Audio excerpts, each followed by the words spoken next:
Assalamu alaikum wa rahmatullahi wa barakatuh. Suleiman was a poor old man who lived in a crumbling mud hut at the edge of the village. In this destitute elder's life occurred a miraculous event that changed not only his fate, but transformed the hearts of everyone around him. Suleiman, whose life was one long sigh of poverty and loneliness, did not know that a single small act of kindness would lead him to the doorstep of an unimaginable treasure. But how and why this miracle? This story is not merely a fairy tale, it is a living testament to faith, patience, and unexpected blessing. Severe poverty was draining his frail body, and in the dark of night, hunger would twist his insides. Yet he was a man of dignity. His soul was free. He despised humiliation and begging.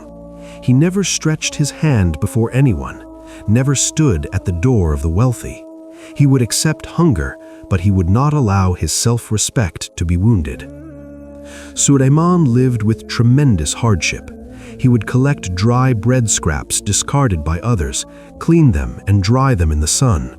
Some he would grind into powder, and some he would sell as animal feed for a meager price. At his age, this work was exhaustingly difficult. His hair had turned white, and time had etched deep lines of patience across his face.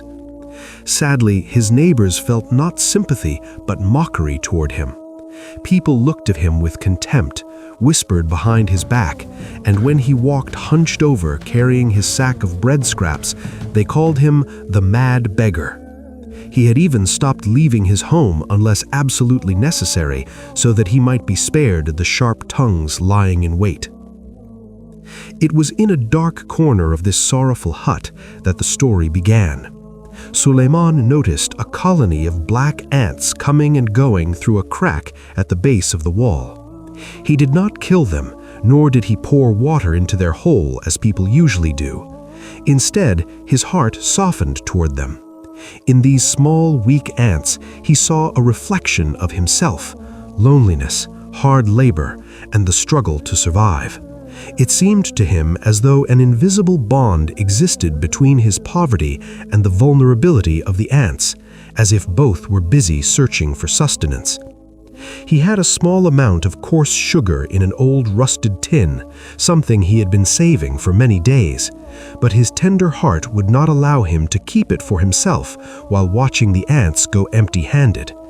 He lowered himself onto his weary knees, took a small pinch of sugar, and gently spattered it along the ants' path, as though he were hosting silent guests.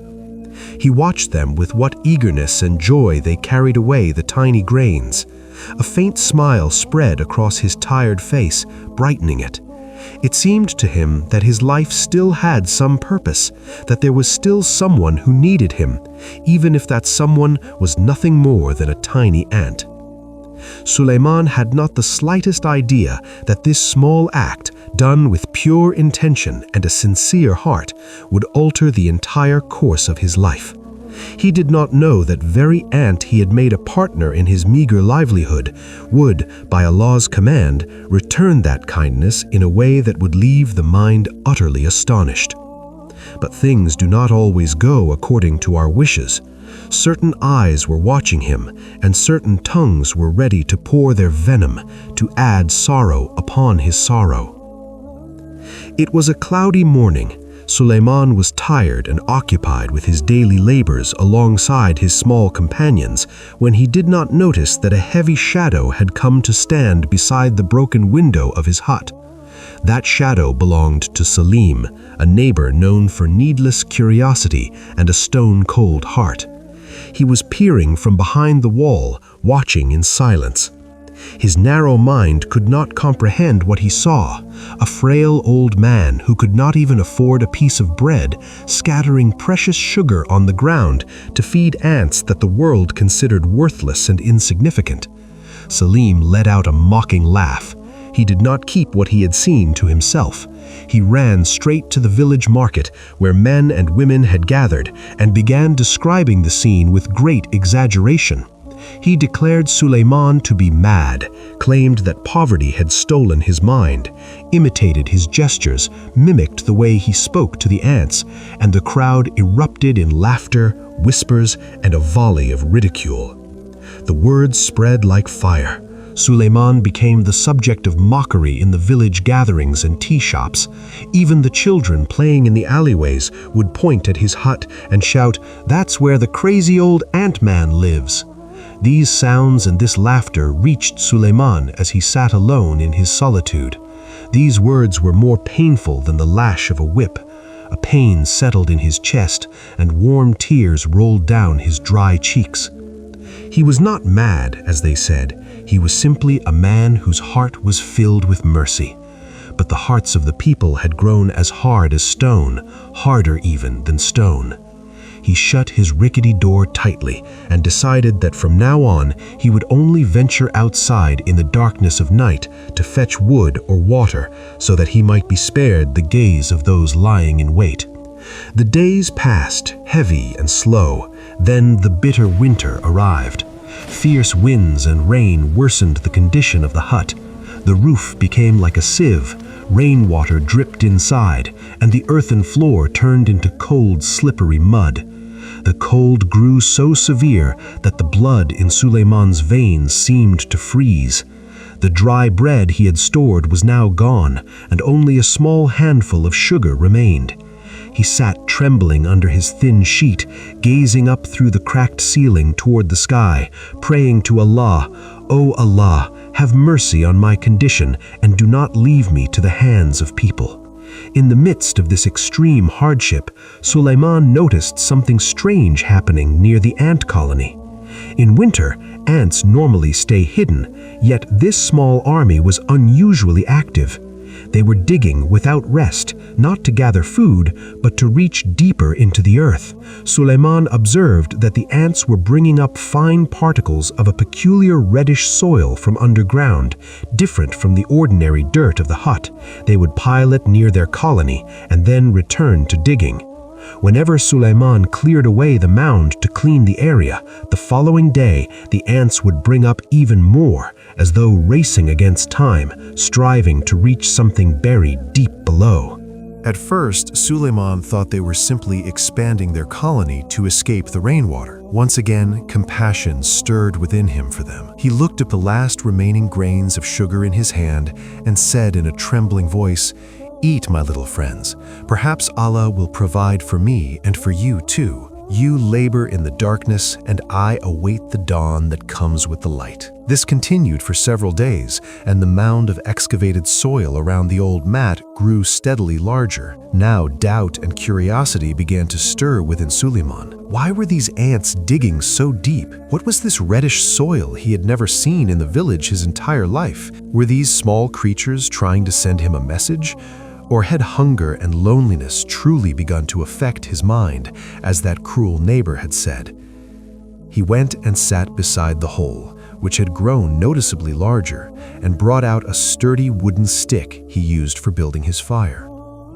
He watched the ants' movements with great attention, as though they were inviting him to join them.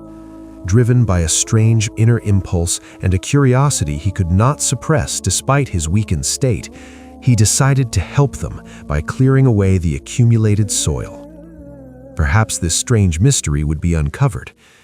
He did not know that this very moment was the dividing line between a life of humiliation and a life of dignity, and that what lay hidden beneath this earth would become a story passed down through generations.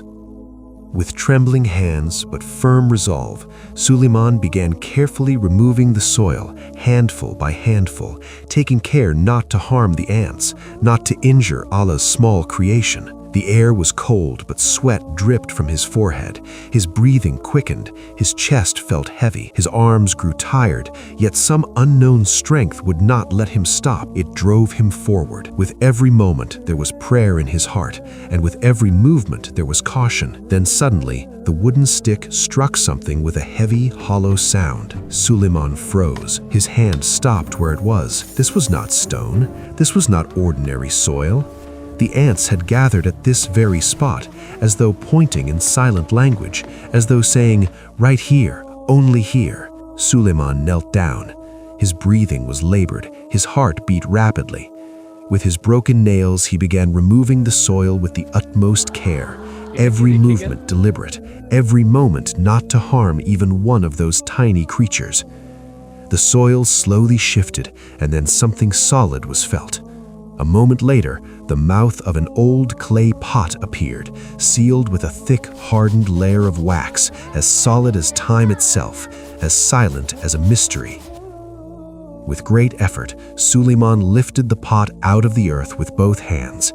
It was small in size, but its weight was as if filled with iron, as though it contained not merely wealth, but the compressed faith of many years.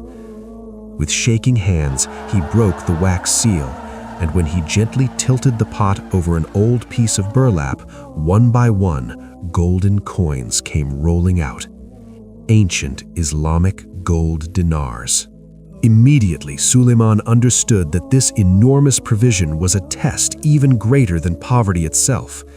He wiped his tears, he gathered the gold swiftly, he placed it back in the pot and hid it in a new hole he dug beneath the old hearth, then covered it with ash and wood. On the surface, nothing about his life changed. He still wore patched clothing and still went out to collect dry bread scraps as usual, so as not to arouse any suspicion. But the real change had already begun, quietly, invisibly. Suleiman decided that this wealth would not be used merely for his own comfort. It would be a transaction with Allah. He secretly traveled to the nearby town and sold only 1 dinar from among the gold coins. With the money, he bought flour, oil, and meat, but he brought nothing home in the light of day. He made an arrangement with a trusted merchant that this provision would be delivered at night to the homes of the poor, the widows, and the destitute of the village, with no one to be told who the giver was. A wave of wonder swept through the village. People began speaking of an unknown generous soul who was filling homes with blessings. Salim and his wife would wonder aloud who this happy, wealthy person could be, and Suleiman would hear everything, grind his dry bread, and smile quietly to himself so that no one would suspect a thing. Months passed, and Suleiman began preparing for his greatest plan. Through a lawyer in the city, he purchased a plot of land near the mosque and commissioned the construction of a large caravanserai where travelers and the poor could be fed. When the building was completed, the entire village gathered in astonishment.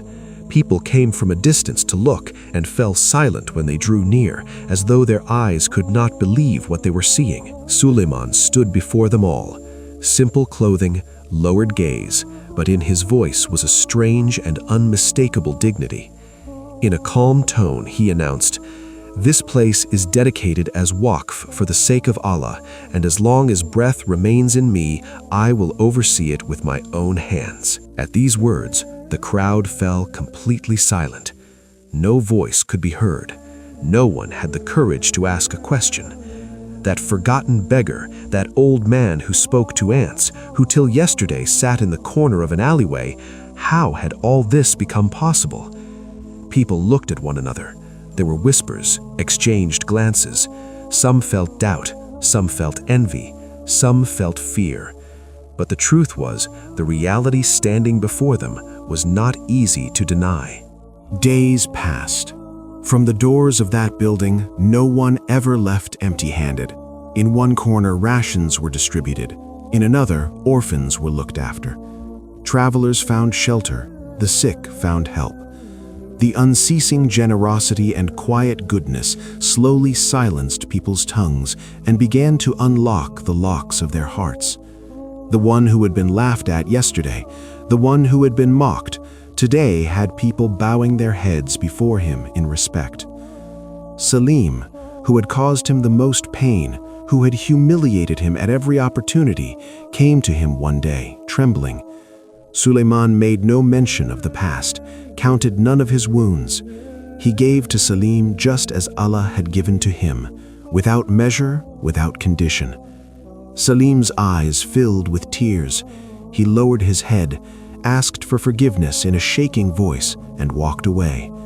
And Suleiman quietly gave thanks to Allah, who changes hearts just as he changes fortunes. But the story was not yet over. An old prayer was hanging in the sky, waiting for its appointed time. It was a rainy night. The drops falling from the sky seemed like the size of a grieving heart. The air was cold, and the atmosphere carried an unknown melancholy. On that very night, a father was raising his hands in prayer for his lost son. His voice was dissolving into the sound of the rain, but that prayer, drenched in tears, was rising all the way to the throne. Meanwhile, Suleiman was overseeing the distribution of food at the caravanserai. The hall was quiet. Only the soft clinking of dishes and the gentle whisper of rain could be heard. Then the door opened. A man entered. Torn, old clothing, hunched frame, dragging feet, pale face, eyes sunken with poverty and exhaustion.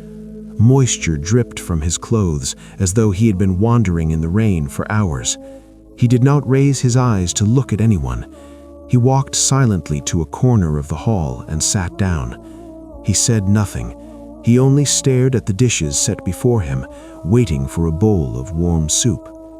Suleiman stepped forward, as was his nature. He never wished to send anyone empty-handed, especially strangers who cry the loudest in silence. He took a bowl of soup, walked a few steps forward, and gently approached the man. The moment he extended the bowl and the man began lifting his head to give thanks, their eyes met.